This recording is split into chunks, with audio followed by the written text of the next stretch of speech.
गीता में अर्जुन को स्वयं भगवान कह रहे हैं कि उस परमेश्वर की शरण में जा, उसके लिए उन संतों के पास जा जो तत्वदर्शी हो। इसी प्रकार हजरत मोहम्मद को उनका अल्लाह कह रहा है कि कोई और पूर्ण परमात्मा है, उसको पाने के लिए उन तत्वदर्शी संत की तलाश कर। वो प्रभु कौन है, ये जानने के लिए कृपया अवश्य सुनिए जगत गुरु तत्वदर्शी संत रामपाल जी महाराज के अमृत वचन। कहते साधु दर्शन राम का मुख पर बसे सुहाग, और दर्श उन्हीं को होते हैं जिनके पूर्ण भाग। कबीर दर्शन राम का साहिब आवे याद, लेखे में वाए गड़ी बाकी का समय बर्बाद। तो संत की महिमा से जो परिचित होते हैं वही महापुरुषों की कदर किया करते हैं। वो चल पड़ा। उधर से गरीबदास जी किसान थे, खेतों में सैर सपट्टे को घूमने जाते थे और पशुओं के लिए चारा काट के और ज्वार वगैरह अपने सिर पर ऐसे रख कर लाते थे। बरोटा कहते हैं हमारी तरफ। वो चारे का बंडल सा ज्वार का सिर पहले आने लग रहे बरोटा। और वहाँ की वेशभूषा धोती कुर्ता जो उसमें होती थी, किसान हरियाणे की वेशभूषा उसमें रहते थे। किसान थे, बाल बच्चेदार थे। तो उस राम राय ने सोचा इस किसान से पूछ लूं महाराज जी के बारे में। उसने कहा भाई डटिए, रुकना। गरीबदास जी खड़े हो गए कि मैंने महाराज जी से मिलना। गरीबदास जी से, उनका यहाँ खेत कहाँ सी है, मैं बहुत दूर से आया हूँ पंजाब से, उनसे मिलना बहुत जरूरी है मैंने। अब गरीबदास जी तो अंतर्यामी थे। उन्होंने सोचा यदि मैं यूँ कहूँगा इसने कि मैं हूँ भाई गरीबदास, बोल क्या कहेगा, क्या बात है। तो ये यहीं से वापस हो लेगा, मेरी एक नहीं सुनेगा। क्योंकि उस भक्त ने, राम राय सिख ने, अपने मन का एक काल्पनिक संत सोच रखा था कि सिर पर जटा होंगी बड़ी बड़ी, दाढ़ी बड़ी होगी, या तो लाल कपड़े होंगे, ना कती नहीं होंगे, एक लंगोट होगा, हाथ में चमटा होगा। वो ऐसी वेशभूषा वाले को संत मानकर खोज करने निकला था। गरीबदास जी कहने लगे आजा मेरे साथ, मैं मिलाऊंगा आपको गरीबदास जी से। आजा मैं मिलाऊंगा महाराज जी से तेरे को, मेरे साथ आ जाओ। अब वो साथ साथ हो लिया कि इधर उधर हो गया, कोई खेत में ले चलता होगा मुझे। वो घर आ गए। घर आए तो जो उनके शेष बाहर के आए हुए थे गरीबदास जी के, वो खड़े हुए दौड़े गए। गरीबदास जी ने जो सिर पे रखा हुआ था पशुओं का चारा, ज्वार का बरोटा, वो किसी ने वो उठाया पकड़ा, किसी ने जूते दंडवत प्रणाम किए। अब वो सरदार जी खड़ा खड़ा देखा है कि यूं के चक्कर भाई किसान थे, ये व्यक्ति दंडवत प्रणाम करते हैं। उन्होंने सोचा ये किसान होगा, जमीन अच्छी होगी, ये मजदूर होंगे इसके, इसलिए इसकी श्रद्धा कर रहे हैं। अब गरीबदास जी वहाँ पे गए, भगत को कैसे सेट करना है। सोचल सिद्धर मैं करूँ अपने जन के काज। गरीबदास जी ने कहा कि भाई नो करो। 3-4 भगत थे, किसी को कह दिया बैलों को पानी पिला लो, किसी को कह दिया ऊपर ले दूसरे स्थान पर दूसरे घेर में पशुओं का चारा भेज दो भाई तुम। एक से कहा नहाऊंगा भाई, मेरी बाल्टी रख दे पानी की लाकर पाटड़े के पास। ऐसे देसी व्यवस्था से नहाते थे गांव में। तो उन्होंने सब अपना काम कर दिया, उनको इधर उधर भेज दिया। वो दोनों रह गए, आदरणीय गरीबदास साहब जी और जिज्ञासु राम राय दास जी सरदार जी। वो क्या सोच रहा था कि मैं अच्छा मूर्ख भाई, देख 250 किलोमीटर आ गया, अरे यू संत बतावें। उनसे पूछा भाई यू कौन है, उन्होंने कहा ये तो है गरीबदास जी। वो उनके चेले चाले थे, फिर वो चले गए। उसके मन में उथल पुथल होगी कि देख कितना मूर्ख मैं, ना कोई पूरा जानकारी ली है। यूँ तो मेरे जैसा किसान जमींदार ये है, और किताब देख खोदा पहाड़ निकली चुईया, वह भी मरी हुई। अपनी सोच से वो ऐसा सोच रहा था कि मैं तो गलत आ गया, ये महात्मा है, ये किसान आदमी है कि। अब गरीबदास जी जान रहे थे भगत का के समस्या आ गई है, उसको सेट भी करनी थी। उनको कहा कि बैठ जाओ भगत जी। सामने चारपाई पर संकेत कर दिया, वो बैठ गया। बैठे ही और कह भूखा मेरा रोटी तो खाऊंगा और नहीं तो ये सोच कर बैठ गया। फिर चलेंगे, बात तो बिगड़े गई। अब वो नहा रहे थे, गरीबदास जी स्नान करके, पहले एक धोती होती थी, अब भी है गाँव में, जैसे भगत यहाँ बांधते हैं धोती हमारे हरियाणा के, उसको धोती बोलते हैं। और उसी का एक हिस्सा होता है जिसको एज ए बेल्ट बांध लेते हैं, उसी के हिस्से को जुड़े जुड़ाए को ऐसे गोड़ गोड़ करके ऊपर का बांध लेते हैं। उसने अड़बंद बोल रहे, हड़बंद। गरीबदास जी जब नहा लिए, धोती लपेट ली, और वो धोती का शेष हिस्सा एज ए बेल्ट बांधना होता है। उससे कहने लगा कि भाई राम राय ये झुमकरा।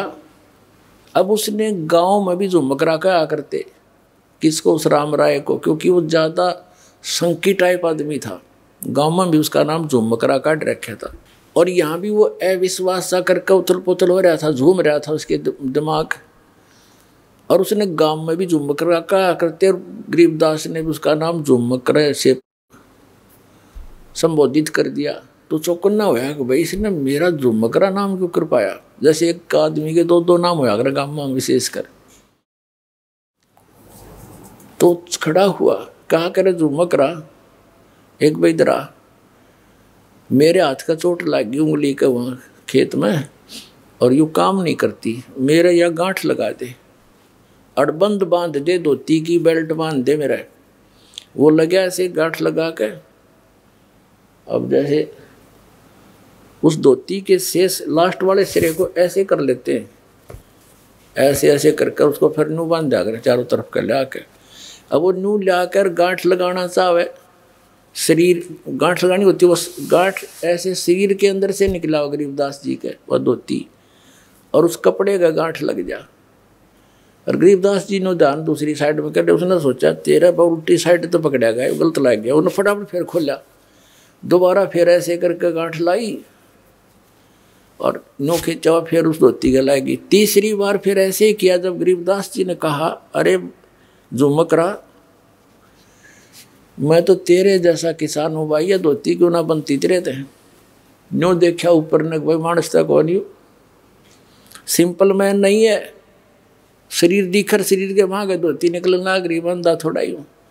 ऊपर को देखा तो वो राम राय जो है श्री विष्णु जी के पुजारी थे, उनको सुप्रीम पावर मान्या करते थे। अब ऊपर ने देखा तो गरीबदास जी का रूप विष्णु जी का रूप बन गया, शंख चक्र गदा और ऐसे सिर पर मुकुट। और यूं देखा वो, नो देख कर चरणों में पड़ गया, चरणों में गिर गया कि महाराज बख्श दो, मैं तो गलती होगी।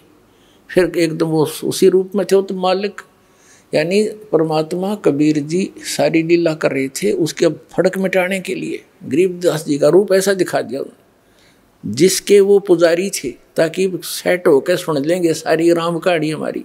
उसने फिर देखा तो फिर एज इट इज, फिर मन बदल गया। अब मेरा कोई भूल भुलैया होगी या मेरी अपनी ही कल्पना होगी। फिर भी कहने का इस चमत्कार को देखकर वो ठगा सा रह गया। उसने वहाँ से जाने की इच्छा व्यक्त नहीं करी। पहले उसको खाना खिलाया कि रोटी खा, फिर बतलावांगे बाद में, भोजन पा छक पहले भगवान का प्रसाद। फिर लगे कथा सुनाने। अब क्या कहने लगे, और राम राय झुमकरा कहने लगा कि हे भगवान, ये ज्ञान जो आप बता रहे हो कि इन ब्रह्मा विष्णु महेश से भी ऊपर कोई और परम शक्ति है जिसको मैं आंखों देख कर आया हूँ, तो आपकी बात पर अविश्वास नहीं हो सकता। सारा गांव गवाह कि ये तो मर गए थे, वैसे चले गए थे, फिर आए ऐसे बोले। तो गांव वाले भले ही ना मानते थे, पर उस पुण्यात्मा का तो सारी बात जचें थी, क्योंकि आदरणीय नानक साहब जी को परमात्मा ऐसे लेकर गए थे, फिर वापस छोड़ा था। हम सुल्तानी नानक तारे दादू को उपदेश दिया, जात जुलाहा भेद न पाया, वो काशी माहे कबीर हुआ। तब उसने पूछा कि हे भगवान, ये ज्ञान तो आज तक किसी ने नहीं बताया हमारे तई। तब गरीबदास जी कहते हैं, तत्व भेद कोई ना कहे रे झूमकरा, ये पैसे ऊपर नाच सुनो राई झूमकरा। कोटों मध्य कोई नहीं रे झूमकरा, अरबों में कोई गर्क सुनो राई झूमकरा। कहते हैं कि ये तत्व भेद कोई ना कहे रे झूमकरा, सब पैसे ऊपर नाच सुनो रे झूमकरा। सब ने अपना दुकान खोल रखी नकली संतों में तो इन ब्राह्मणों ने। और कहते इस तत्व वेद का ज्ञान देने वाला जो मैं बता रहा हूं, उस तत्व ज्ञान को बताने वाला, कोटों मध्य कोई नहीं रह झूमकरा, यानी करोड़ संतों में नहीं मिलेगा तुझे इसके बताने वाला। अरबों में कोई गर्क सुनो रहा झूमकरा, अरब मनुष्यों में, अरब मार्गदर्शकों में कोई एक मिलेगा तेने। गर्क, गर्क का अर्थ होता है संपूर्ण ज्ञान युक्त, कंप्लीट इन ऑल रिस्पेक्ट, यानी उसको पूर्ण ज्ञान हो परम पुरुष का, और वो पूर्ण कंप्लीट कोर्स हो मोक्ष मार्ग का, सारे मंत्र सही हो जिसके पास, कहता वो अरबों में मिलेगा तुझे वो संत। जैसे गीता जी अध्याय नंबर 7 के श्लोक नंबर 19 का ये भावार्थ समझाने के लिए दास ने यह सारी अमर कथा सुनानी पड़ी महापुरुषों की। उसमें क्या लिखा है कि बहुनाम जन्मानाम अंते ज्ञानवान माम प्रपद्यते, बहुत बहुत जन्मों के किसी अंत के जन्म में ये ज्ञानी ब्रह्म तक की साधना करते मेरी। लेकिन वासुदेव सर्वम इति समात्मा सुदुर्लभ है, ये कोड वर्ड है, वो बालका की ये कोई आम कवि की लिखी हुई गीता है, ये कोड वर्ड है। और कोड वर्डों को यानी सांकेतिक शब्दों को टीचर ही समझ सकता है, और ये नकली टीचर थे, इनको समझ में नहीं आया, इनको इनकम्प्लीट कोर्स था इनका। जो ये हमारे धर्म गुरु थे आचार्य शंकराचार्य ब्राह्मण मंडलेश्वर जितने भी थे हिंदू धर्म के, इन पुराणों का ज्ञान नहीं। और तक भी गीता को तो समझेंगे कैसे, वो तो सिंपल ज्ञान था, उसमें स्पष्ट लिखा है इनका जन्म मृत्यु होता है, ब्रह्मा विष्णु महेश की माता पिता कौन है, ये आज तक नहीं समझ पाए। तो क्या बताया है कि वासुदेव सर्वमिति स महात्मा सुदुर्लभ है, ये बताने वाला कि वो वासुदेव यानी सर्वशक्तिमान, सबके ऊपर कंट्रोलर, यानी जिसकी सत्ता सबके ऊपर है, वो कुल धनी ही पूजा के योग्य है, वही मोक्षदायक है, वही पाप नाशक है, और वही सारे ब्रह्मांडों का सभी का जनक है, वो सभी आत्माओं का पिता है। केवल उसी की ही भक्ति करनी चाहिए, ये बताने वाला संत महात्मा तो बड़ी मुश्किल से मिलेगा अर्जुन। तो यहाँ गरीबदास जी भी वही कह रहे हैं, कोटों मध्य कोई नहीं रे झूमकरा, अरबों में कोई गर्क सुनो राई झूमकरा, तत्व भेद कोई ना कहे रे झूमकरा, ये पैसे ऊपर नाच सुनो राई झूमकरा। एक समय गांव में एक ब्राह्मण कथा कर रहा था, और उसने 30 दिन के लिए कथा रख दी, 30 दिन कथा करूंगा। अब ठीक है, उद्देश्य क्या था उसका कि रोजाना दक्षिणा के 10-10 रुपये भी आएंगे तो 300 रुपये हो जाएंगे। 300 रुपये तो उस टाइम के आज के 30 लाख के बराबर समझ लो। 250 वर्ष पहले 1 रुपये की भैंस आ जाया करती तो 80,000 की आती है, 90,000 की। तो उसने इस उद्देश्य से कथा करनी शुरू कर दी 30 दिन तक। जिस दिन उसकी कथा का भोग पड़ना था, उसी गांव की चंडाल चौकड़ी ने सोचा कल इस पंडित जी की कथा का भोग पड़ेगा, और गांव वाले वहाँ इसका चढ़ावा चढ़ा देंगे घना, और यो कह कित यो इसका नहीं चढ़ने देना। ब्राह्मण गए, वो आकर गांव में सारे सब तरह के। उन्होंने क्या किया, उसी दिन सुबह सुबह जो भोग पड़ना था, दिल्ली से एक चंपाकली नाम की नाचने गाने वाली वो व्यवसायिक लड़की ले आए और उनने उसका सांग करा दिया। अब सारा गांव और इधर के उधर के लोग उस पूरा पहुंच गए पंडित जी दौरा, वो घर घर के बैठे जिसका कथा करे था। अब पंडित जी कहता है 30 रुपये 30 दिन में, हर चंपाकली के 2 घंटे में आगे 500 रुपये चांदी के वह लेकर जाती रही। और पंडित जी ने पता लगा उसका तो सारा खून जल गया, उठ कर चाल पड़ा, वो गाल का 30 रुपये गोज में जेब में। अब वो चला जा रहा था, उसको पता था कि यहाँ एक गरीबदास नाम के संत हैं, वो उसके रास्ते में आवा था, घर जाने के रास्ते में छुटानी गांव पड़े था। उन्होंने सोचा चल महाराज जी दौरे बैठा, थोड़ी बहुत बतलावांगे, देखी किसी दुनिया होगी। वो नो बतान गया था। अब गरीबदास जी बैठे थे, 5-4 भगत बैठे थे उनके घर में, यानी उसके बैठक में। पंडित जी आ गया, आओ पंडित जी, आओ पंडित जी। क्यों वेशभूषा उनकी का पता है होता, लंबी चोटी, गलमा गोछा लाल लाल सा, तिलक साला रखा, काख में पोथी दे रखी, आदर से चारपाई दी, बैठ गए। और न्यों करे महाराज सुनाओ क्या हाल है महाराज जी, सुनाओ। पंडित जी गरीबदास जी बोले महाराज के बताओ, बस दुनिया का तो नाश जा लिया, या तो डूबेगी कति, हद होगी, फलान होगी। काफ़ी देर न्यू बोलता रहा, पर न्यू ना बतावा कहानी के है। तब तो गरीबदास जी के शिष्य बैठे थे, वो कहने लगे महाराज जी पंडित जी के में घना दुखी हो रहा है, ऐसी क्या बात होगी इसके साथ, बता भी नहीं रहा, आंसू आ भी नहीं रही, कसर भी नहीं रह रही। तब गरीबदास जी ने कहा था कि भाई फूटी ज्ञान विवेक की, ये अंधा है जगदीश, और भाई चंपाकली के 500 हरीश मनीराम के 30, रोड़ा यू है इनका। वो मनीराम पंडित जी था।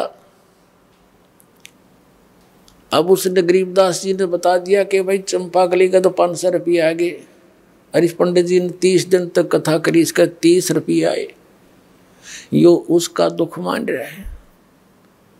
तब पंडित जी कहने लगे महाराज आपने क्यों कर पता लगा, कैसे पता लगा। गरीबदास जी बोले इस बात ने छोड़, मुझे कैसे पता चला, पर एक बात सुने, आप उस गांव के लोगों को और चंपाकली को उल्हाना दे रहे हो कि उस वहाँ ऐसा कर दिया, वह पैसे के लूट लेगी, और तू क्या कर रहा था वहाँ पर, आप किस उद्देश्य से कथा कर रहे थे। कथा सत्संग 1 दिन कर ले, 2 दिन कर दे, 4 दिन कर ले, तेरा उद्देश्य क्या था आप बताओ सच्ची आत्मा से। उद्देश्य यही था कि 30 दिन में कम से कम 300 रुपये तावेंगे। एक बात बता पंडित जी, गरीबदास साहब बताने लगे उनका, जिस समय राजा परीक्षित को 7वें दिन सर्प ने डसना था,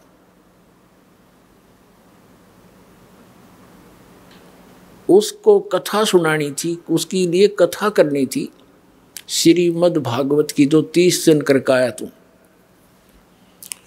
और इस कथा के राइटर व्यास जी भी उपलब्ध वहीं थे, और साथ में और भी ऋषि महर्षि जितने थे सब उपस्थित थे।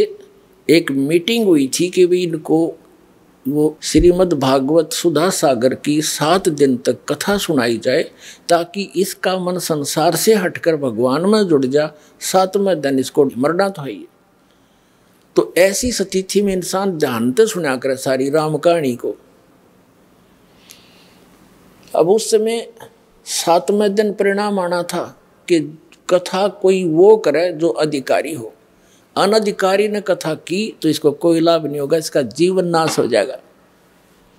तो उस समय किसी ऋषि ब्राह्मण ने हिम्मत नहीं करी वह कथा सुनाने की पृथ्वी के ऊपर जितने भी थे, क्योंकि 7वें दिन परिणाम आना था, उनकी पोल खुलनी थी। ये किसी कथावाचक हैं, तब कहते हैं स्वर्ग से सुखदेव ऋषि को बुलाया गया, जो व्यास का पुत्र था। पांडवों ने उसको प्रार्थना करके नीचे भेजा, और राजा परीक्षित के पुनों से वो विमान में बैठ कर आया। सुखदेव ऋषि स्वर्ग से विमान में बैठ कर आया और 7 दिन कथा सुनाई। 7 दिन कथा सुना के उस अधिकारी से कथा श्रवण करने से उस जो लाभ होना था इस श्रीमद् भागवत सुधा सागर से, वो भी सुखदेव के द्वारा सुनाएगी, कथा की गई उस कथा से। वह तुम्हारे जैसों से नहीं हो सकता था। क्या लाभ हुआ कि उसकी वृत्ति यहाँ से हट गई और जो पुण्य उसने अपने जीवन में उस जब तक किए थे उनके आधार से उसके साथ शरीर तो यहीं रह गया उसका, सुखदेव के साथ वो स्वर्ग में चला गया। और इतना भी काम तुम कोई वो ऋषि नहीं कर सके, आपके जितने भी ब्राह्मण थे। और तुम इब का आँख में पोथी दे के कोई खड़ा हो जाता है, ला मैं तो कथा कर दूंगा, तुम इनका जीवन नाश कर रहे हो, तुम अधिकारी हो। अब कान पकड़ दिया उस पंडित जी ने, नाक रगड़ दिया परमात्मा के सामने उस चरणों में कि भगवान मेरी ताँख खोल दिया आपने, दीक्षा दे दो, मेरा कल्याण कर दो। अब तो कहते हैं 100 छल सिद्धर मैं करूं अपने जन के काज। तब उसको उपदेश दिया, कहा इस गंध न मत खा, छोड़ दे, यह कथा करनी पाप का भागी है। अनधिकारी अब कोई झूठे लाइसेंस बनाता है, कोई डुप्लीकेट पासपोर्ट बनाता है झूठे, तो कितना अपराधी है वो। तो इसी प्रकार हमने जाना सतलोक ये नकली सब संत बने बैठे, मैं भी नाम दे दूं, मैं भी नाम दे दूं, मैं भी कथा कर दूं, पाठ कर देता हूँ। तो ये टोटली नकली है। इस विश्व में इस दास के अतिरिक्त कोई भी अधिकारी नहीं आज भगवान के ज्ञान बताने का और नाम देने का।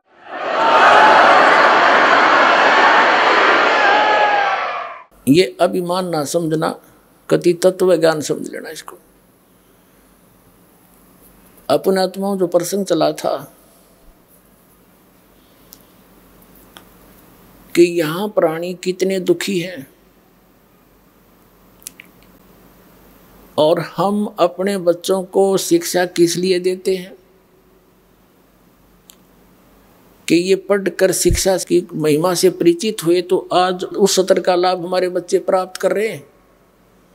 अब ठीक इसी प्रकार जिस समय श्रीमद् भगवत गीता अध्याय नंबर 7 के श्लोक नंबर 29 में क्या कहा है कि अर्जुन जरा मरण मोक्षाय माम आश्रित यतन्ति ये ते ब्रह्म तत्विदु कर्षणम अध्यात्म अखिलम च कर्मम। वो क्या कहता है गीता ज्ञानदाता कि मेरे इस ज्ञान का आश्रय करके कि तत्वदर्शी संत की खोज करो और वो तत्वदर्शी संत उस ज्ञान को, उस तत्व ज्ञान को बताएगा जो परमात्मा ने स्वयं आकर वो वाणी बोली है। तो उस तत्वदर्शी संत से मिलने के पश्चात जो जरा और मरण से यानी वृद्ध अवस्था और मृत्यु से छूटने के मोक्ष के लिए यानी इससे बचने के लिए यानी पूर्ण मोक्ष प्राप्ति करने के लिए जो प्रयत्न करते हैं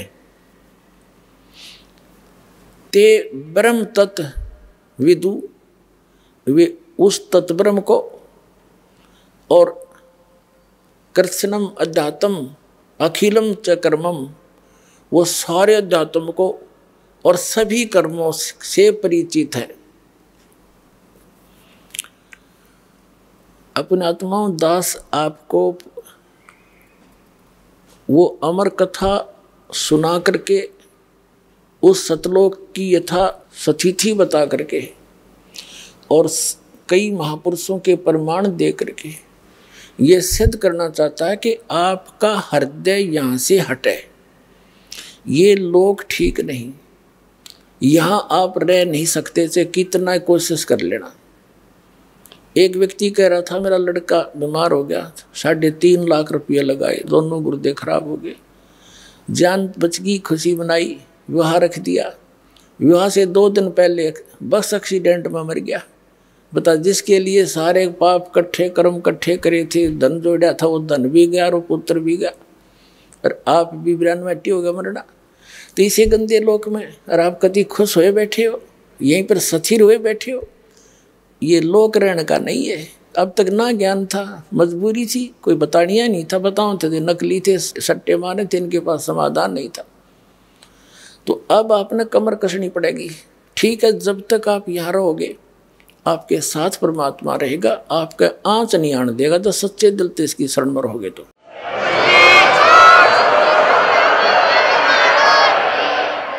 और ये भी आपको याद रहना चाहिए कि यहाँ रह नहीं सकते हम सदा, मृत्यु तो एक दिन होगी, और मृत्यु होगी तो आप यहाँ रह नहीं सकते जिसको अपना मान रहे हो। आपकी मृत्यु उस समय होगी जब आप चाहोगे, ये भी सोच लेना। लेकिन चाहोगे इस ज्ञान से, तब तक आपके पोते पोती भी बड़े बड़े हो लेंगे, वो भी भक्ति कर रहे होंगे, तो वो भी सुखी होंगे। तो उस समय आपके मन में एक बीमारी आवेगी, क्योंकि जब जीव को सुख हो जाता है तो ये न सोचा है सारे दुख भूल जाए यहाँ के, नो के ठीक ठाक था, कोई खास बात ना थी, अड़ता चाहे कैर टूट रहा हो सारे जीवन में, और पिछले थोड़े से दिनों में सुख हो जाओ, वो सारे दुखवान भूल के यूँ बढ़िया लगने लग जाता है, और न्यों पता मृत्यु होगी। तो यहाँ के किसी भी सुख की इच्छा नहीं करनी, आप किसी भी वस्तु की चाह नहीं रहे। अंत में मान लीजिए यहाँ सारा परिवार तेरा ठीक और मृत्यु होगी, आप मन नाइजीरिया में पैदा कर दें आपको, बताइए यू के काम आया तेरा, यहाँ का जोड़ा जाड़ा, और फिर नया प्रोसेस हो शुरू हो जाएगा, प्रोसीजर। मनुष्य जीवन हुआ तो ऐसे, फिर बच्चे पैदा हुए, कोई मर गया कोई जी गया, सारा दिन पेट का रोड़ा, सारी उम्र खत्म हो जाएगी। तो इस जन्म और मृत्यु के इसको लून याद करके इस चक्कर रहे, आपने हृदय से चाक अलग करनी पड़ेगी वहाँ की सच्चाई के आधार पे, क्योंकि वहाँ जाने के बाद फिर धीरे धीरे जैसे यहाँ परिवार जुड़ा है, तो आपका ये परिवार जो आज भक्ति कर रहा है, जिसको आप अपना मान रहे हो, यहाँ नहीं आपका है, ये वहाँ धीरे धीरे आकर के आपके साथ वहाँ फिर एक परिवार रूप बन जाएगा। वो फिर कद्दे भी ना मरे, ना बूढ़ा हो और ना मृत्यु हो, सदा सुखी, कोई काम नहीं, परमात्मा की याद वहाँ भी बनी रहती है, आत्मा को विशेष कसक रहती है, वो वहाँ का एक आनंद न्यारा उस भजन का। और वो सैर सपट्टे कहीं करो, विमान सबके पास हैं, बड़े बड़े मकान हैं, आगे बहुत बड़े लान हैं, बाग बगीचे हैं, फलदार वृक्ष हैं, ये सत्कर मान लेना, कोई बड़का के बुकान की बात नहीं है। खुद संतों ने बताई, परमात्मा ने आके बताया, और आँखों देखा उन महापुरुषों ने बताया जिन्होंने उस सचखंड को देखा। लेकिन उन्हें थोड़ा सा घुमा फिरा कर बताना था, नहीं तो ये नकली पंथ भी वही गुणगान लग जाते जो परमात्मा ने बता रखा था, तो उसको कोड वर्डों में बता रखा है। और वो कोड वर्ड इस दास का समझ में आए कबीर भगवान की रजा से, और किसी का समझ में ना आए हुआ, तो उसके आधार से प्रत्यक्ष प्रमाण करके दिखाऊंगा आपको कबीर साहब की वाणी में, जिसको कबीर पंथी रोज पढ़ा करते। अब प्रसंग चल रहा था कि जो वो सुख है सतलोक में, और हम खोज रहे हैं इस मृतलोक में, नमक की बोरी में, और बुरा का टेस्ट कोई खोज रहा हो, कितनी समझ है उसके अंदर, उसको पता ही नहीं फिर बुरा कैसी होती है, कहाँ है। तो यहाँ जब तक हम उस पूर्ण परमात्मा के उस स्थान से परिचित नहीं होंगे, उस सुख से, और उससे परिचित कैसे होंगे, उन महापुरुषों के प्रमाण जिन्होंने आँखों देखा सचखंड और फिर वापस छोड़ा, और उनमें से विशेष आदरणीय गरीबदास साहिब जी और आदरणीय धर्मदास साहिब जी को परमात्मा ने ये विशेष ज्ञान दिया था,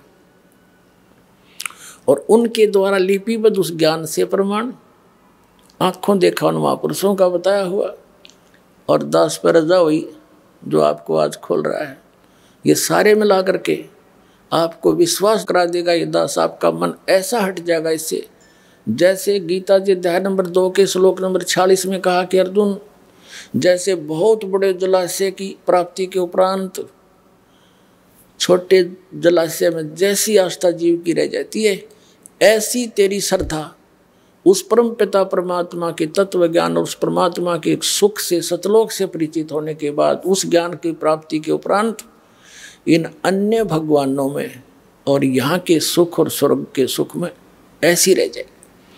जैसे पहले सभी व्यक्ति तालाबों पर आश्रित होते थे।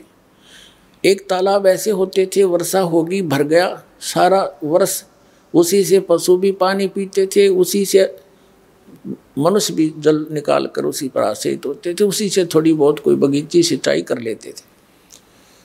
तो उस तालाब का पता होता था एक वर्ष वर्षा ना हो तो सारा सूख जा, और उस पर आश्रित व्यक्ति भी तड़फ तड़फ कर मरे यदि 2 वर्ष वर्षा ना होते।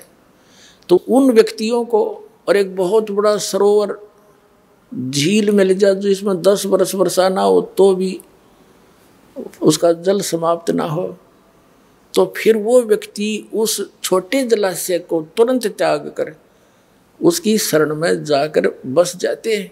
लेकिन उस छोटे जलाशय यानी इन भगवानों से जो ब्रह्मा विष्णु महेश ब्रह्म परब्रह्म से जो हम लाभ ले रहे थे वो पर्याप्त नहीं था। वो जलाशय का जो जल था वो पर्याप्त नहीं था, लेकिन बुरा नहीं था। और जब हमने वो मिल गया जलाशय, कौन जाके उसकी तरफ, तो ऐसा समझ लेना वो सतलोक में इतना सुख है, ऐसी सदाबहार स्थिति। यहाँ तो 2 वर्ष वर्षा ना हुए दरे दराए रहे, जहाँ सारे टक्कर मार मार कमरा जनता एक दूसरे को खाजा बुड़ के भर भर के, ऐसे बहुत बार पीछे ऐसी स्थिति आई है। ये लोक है, ये तो परमात्मा ने दया बख्शी पुण्यात्मा को जन्म दिया ताकि ये भक्ति करके पीछा छुटवा लें, सोची दे दी, पंप वगैरह लगा लेते हैं, समय पर वर्षा कर रहे हैं। ये वैसे नहीं हो रही है। अब जितने भी मानव शरीर प्राणी हैं ये बहुत पुण्यकर्मी प्राणी हैं, लेकिन दुर्भाग्य उनका जो ये पहचान नहीं पा रहे इस दास के द्वारा दिए गए इस ज्ञान को, और वो वंचित इस मार्ग से। तो लेकिन परमात्मा का वचन है कि कलयुग में ये ज्ञान पूरे विश्व में जाएगा और पूरा विश्व इस ज्ञान को ग्रहण करेगा।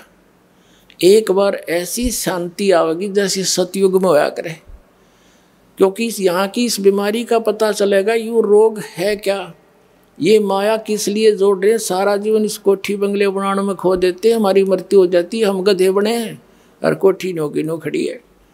बता कोई जीवन था हमारा। तो इस मालिक की शरण में आपको सुख भी मिलेगा, जो इस कलयुग में जो मिलने वाला सुख है वो तो आपको देगा ही देगा।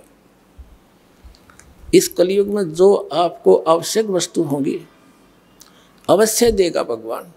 जो आपको इस कलयुग में देख लिए टेलीफोन और ये मोबाइल और ये टेलीविज़न इंटरनेट और ये गाड़ियाँ, इनकी आवश्यकता किस लिए? इसकी आवश्यकता अब हमें इसलिए होगी कि हम भगवान की वचन सुना करेंगे। जेब में मोबाइल डाल लिया और मंत्र चल रहे हैं, परमात्मा का सत्संग चल रहा है, जा रहे हैं, कान में लीड ला ली, दूसरे नहीं पता क्या सुन रहा है। और पहले इन्हीं का दुरुपयोग करने के लिए काल ने प्रेरणा कर दी, इसी में फिल्में भर दी हैं, बकवाद भर दी, वो हम पास आउट कर देंगे कति, केवल इसके अंदर गाने रहेंगे। और एक दिन वो दिन आएगा पूरे मीडिया के अंदर परमात्मा का ज्ञान चला करेगा, नहीं जनता स्वीकार नहीं करेगी। ये सत्कर मान लेना।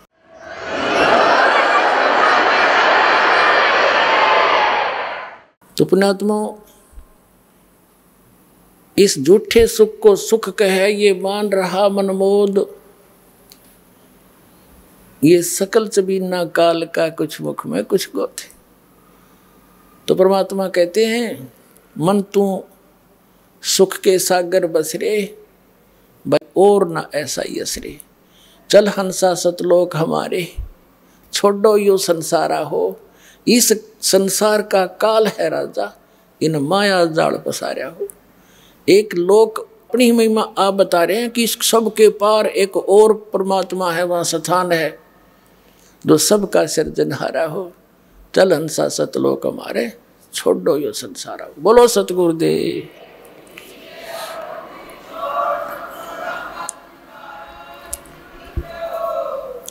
ब्रह्म पिता परमात्मा पूर्ण ब्रह्म सर्व सृष्टि रचनार कबीर परमेश्वर जी की असीम कृपा से आप पुण्यात्माएं सत्संग सुनने के लिए उपस्थित हुए। भक्ति मुक्ति के दाता सतगुरु, भटकत प्राण फिरंदा, उस साहिब के हुक्म बिना नहीं तरवर पात हिलंदा। परम पिता परमात्मा कबीर जी ये हम सभी आत्माओं के जनक हैं और ये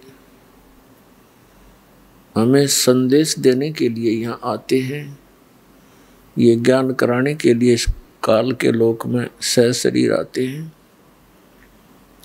और सहशरीर चले जाते हैं। हमें याद दिलाते हैं कि आप यहाँ के निवासी नहीं हो, आप यहाँ कितनी यातनाएं सहन कर रहे हो, ये स्थान स्थायी नहीं है।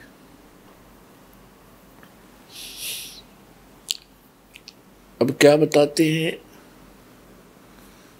चारों युग में संत पुकारे, कूक कहा हम हेल रे, हीरे माणिक मोती बरसे, ये जग चुगता ढेल रे। क्या बताते हैं कबीर परमात्मा जी के चारों युग में मुझसे परिचित मेरे संतों ने उस यथार्थ भक्ति मार्ग का ऊंचे स्वर में आवाज लगा लगा कर ज्ञान कराना चाहा, लेकिन ये संसार उस यथार्थ ज्ञान रूपी यानी पूर्ण मोक्ष की विधि रूपी जो मोती हैं, उनको ना स्वीकार करके शास्त्र विरुद्ध साधना करके मोतियों के स्थान पर कंकर इकट्ठे कर रहा है, अर्थात मोक्ष प्राप्त ना करके यहीं के काल के इस लोक में, इससे दूसरे स्वर्ग लोक में, इससे तीसरे पाताल लोक में और फिर ब्रह्म लोक में, इन्हीं में जन्म और मरण के चक्कर में गिरकर महान कष्ट उठा रहा है। चारों युग में संत पुकारे और कूक कहा हम हेल रे, हीरे माणिक मोती बरसे, ये जग चुगता ढेल रे। ये संसार डले इकट्ठे कर रहा है।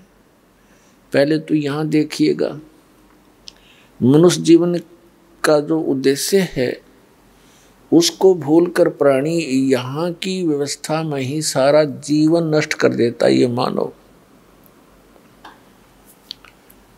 प्रत्येक प्राणी के अंदर एक ऐसी धारणा बनी हुई है कि मैं बहुत बड़ा धनी बनूं, मेरे पास बढ़िया कोठी हो और कार हो तो और अच्छा हो जाए।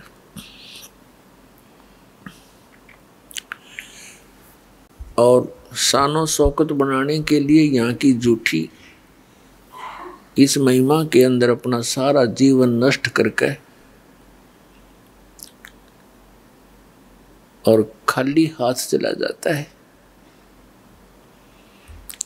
अब परमात्मा आकर याद दिलाते हैं कबीर भगवान जी, इस झूठे सुख को सुख कहे ये मान रया मन मोद, ये सकल चबीना काल का कुछ मुख में कुछ गोद। अब क्या बताते हैं परमात्मा कि आप जी यहाँ काल प्रेरणा से परमात्मा से किन वस्तुओं की डिमांड करने आते हो। निसंतान संतान चाहता है, निर्धन धन की आशा लेकर ही आता है, रोगी अपना रोग नाश ही उद्देश्य लेकर आता है। और कुछ एक प्राणी ऐसे भी हैं जो परमात्मा प्राप्ति के लिए ही आते हैं। वो तो धन्य भाग हैं, ऐसी सोच जिन पुण्यात्माओं की, लेकिन वो भी धन्य भाग हैं जो किसी भी कारण से परमात्मा के चरणों में पहुंच गए। फिर यहाँ आएंगे उनको वो सुख तो मिले ही मिलेगा जिनकी उनको आवश्यकता है, लेकिन आवश्यकता से अधिक ये भगवान नहीं देगा, क्योंकि हमारा मूल उद्देश्य है परमात्मा पाना, यहाँ से जन्म मरण का आपका रोग कटवाना। और यहाँ जब तक आप रहो आपको वो सुविधाएं मिले जो आपके लिए अनिवार्य है। अननेसेसरी डिमांड आप करोगे भगवान नहीं देगा आपको। आपकी आवश्यकता से कितनी ही बड़ी हो और परमात्मा उसको समझे कि आवश्यक है, तो वो आपकी अवश्य पूर्ण होगी, रोग नाश भी होगा। और कोई आर्त आया है या किसी अन्य आवश्यकता है, उसको वो अवश्य आपका पूर्ण होगा, क्योंकि ये परमात्मा सुखदायी है, आपको सुख देगा, आपको धन भी देगा। इसको मालूम है कि जब तक इस मन की तृप्ति नहीं की जाएगी थोड़ी बहुत, यू भक्ति करण नहीं दे मेरी आत्मा को, तो पहले इसको संतुष्ट करेंगे दाता और फिर ज्ञान देंगे। आत्मा को फिर ज्ञान हो जाएगा, फिर ये मन की सारी नहीं मानेगी। इस मन को कैसे कंट्रोल करेंगे दाता? ये तब भक्ति करने देगा। एक व्यक्ति के ओठ पर चोट लगेगी, ओठ पे, तो उसको किसी ने बताया कि भाई कोई कहे कुछ बांध दो, कोई कहे देसी, पहले गांव में ऐसा ही व्यवस्था होती। एक ने कहा कि इसके हलवा बना के बांध दो देसी घी का। तो जिसका चोट लग रही थी वो कहने लगा भाई यूं ठीक कह रहे हैं, तो उसको हलवा बना दिया। अच्छा, थोड़ा सा बनाया, औषधि टाइप, इसको उठ कर लगा देंगे, बांध देंगे, यहाँ पर चिपका देंगे। वो हलवा रखे ओठ पे और वो तो खा जाए, उसको स्वादिष्ट लगे। वो जब भी ओठ पर धरती अंदर ले जाए उसने, फिर कहने लगे, उन्हें विचार किया भाई जब तक यू छक नहीं लेगा इतना ओठ पर टेकन नहीं दे इसने, पहले इसने छकाओ। तो पहले तो छकाया, और छकने के बाद हलवा फिर एक कण भी नहीं खा सकता आदमी, इसकी यह भी एक खासियत है। तब उसने ओठ पर टेकन दिया हो। तो पहले तो परमात्मा इस मन की फड़क निकाल लेगा। ये जो डिमांड लेकर यहाँ आया है, ये पहले इसने छकावेगा, और फिर इसके अंदर ऐसा ज्ञान भर देगा मालिक कि आगे ये कोई वस्तु नहीं चाहेगा एक मोक्ष के अतिरिक्त। आप यहाँ आते हो, देखो जब तक आपको कोई परेशानी है और उसमें राहत नहीं मिलेगी तो आप भक्ति सुन भी नहीं सकते, ज्ञान भी नहीं सुन सकते, करना तो बहुत दूर की बात है। तो दयालु परमात्मा है, यदि आपका निश्चय पूरा होगा, पूरे विश्वास के साथ परमात्मा में आप लगन लगाओगे, ये जाप मंत्र जो बताए जाते हैं ये करोगे, तो ये तो मामूली सी बात है उस मालिक के लिए, ये तो कुछ भी नहीं जो डिमांड आप लेकर आते हो। फिर यहाँ ज्ञान कराया जाएगा आपको। परमात्मा बताते हैं, क्या मांगू कुछ थिर न रहाई, देखत नैन चला जग जाई। 1 लाख पूत 1.25 लाख नाती, उस रावण के दीवान बाती। आवत संग ना जात संगाती, क्या भया दर बांधे आथी। कहे कबीर अंत की बारी, जैसे हाथ जाड़ कर चला जुआरी। अब परमात्मा कहते हैं, यहाँ क्या वस्तु मांगोगे तुम भगवान से, और कोई भी टिकाऊ नहीं।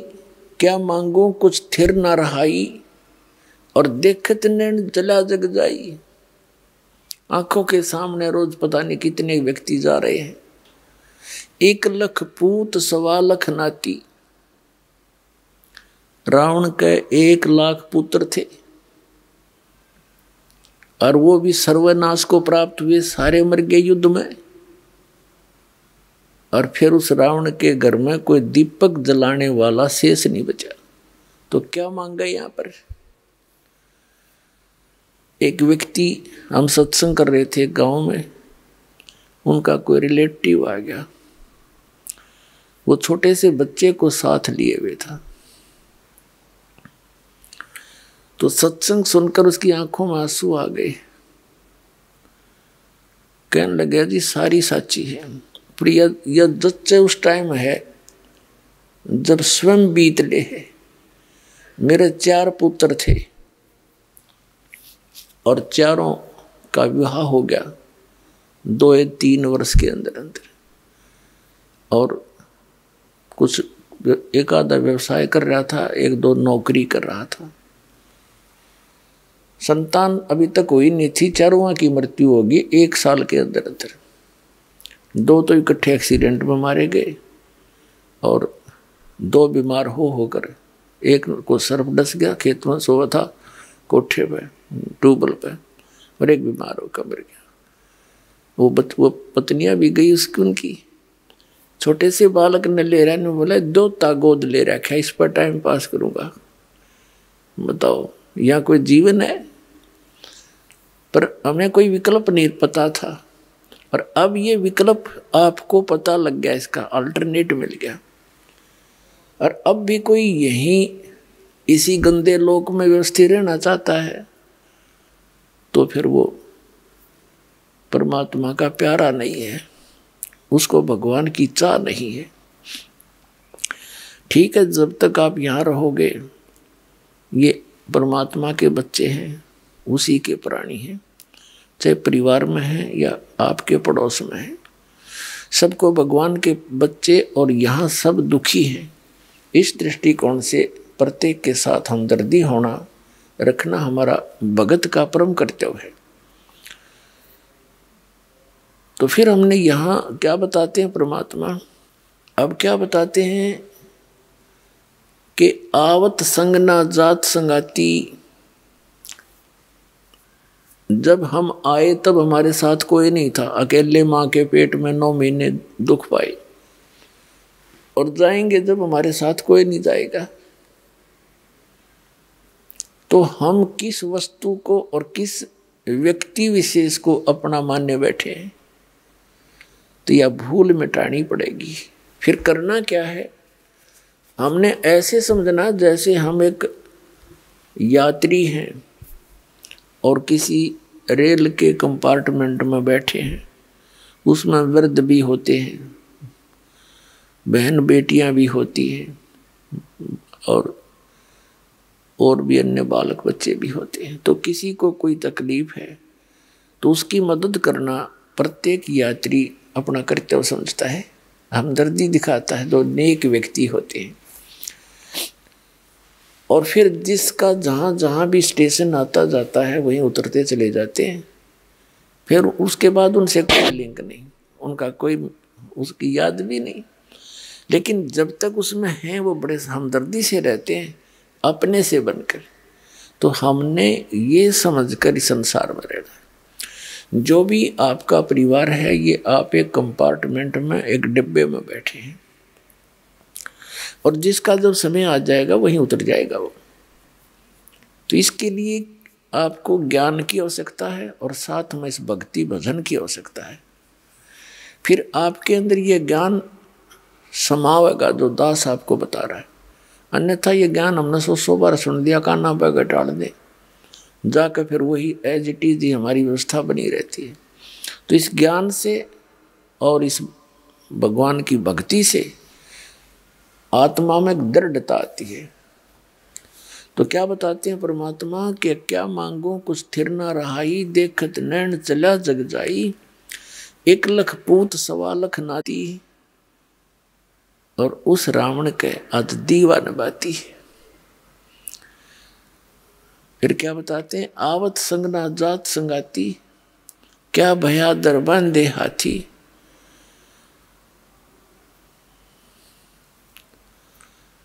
अंत समय जैसे कहे कबीर अंत की बारी, जब तेरा शरीर छूटेगा, और जैसे हाथ झाड़ के और चला दुआरी, हारा हुआ जुआरी यानी जुआ खेलने वाला सट्टेबाज जब हार के चलता है, सारा सब कुछ लुटा के रात बैठ के चला कर, कहते हैं यह स्थिति तेरी होगी।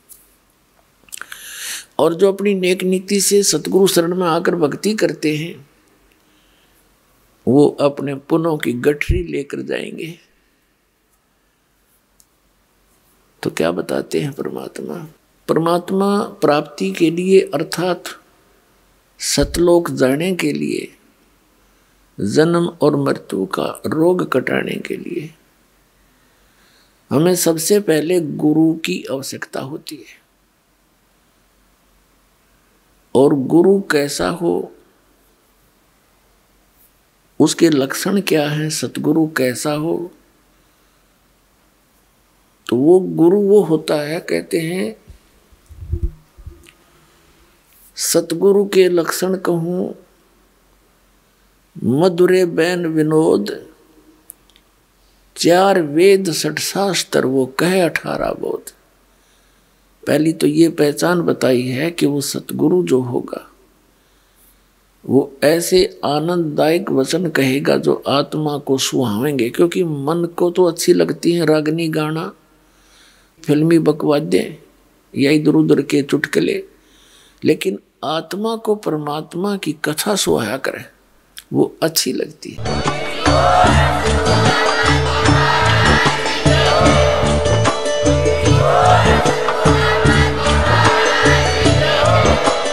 आप सुन रहे थे जगत गुरु तत्वदर्शी संत रामपाल जी महाराज जी के मंगल प्रवचन। अधिक जानकारी के लिए विजिट कीजिए हमारी वेबसाइट www.jagatgururampalji.org। संत रामपाल जी महाराज जी के शुभ आशीर्वाद से पूरे विश्व भर में 500 से भी ज्यादा नाम दीक्षा केंद्र हैं, जिन पर संत रामपाल जी महाराज जी द्वारा ऑनलाइन निशुल्क नाम दीक्षा दी जा रही है। अपने नजदीकी नाम दीक्षा केंद्र का पता करने के लिए संपर्क करें 8222880541।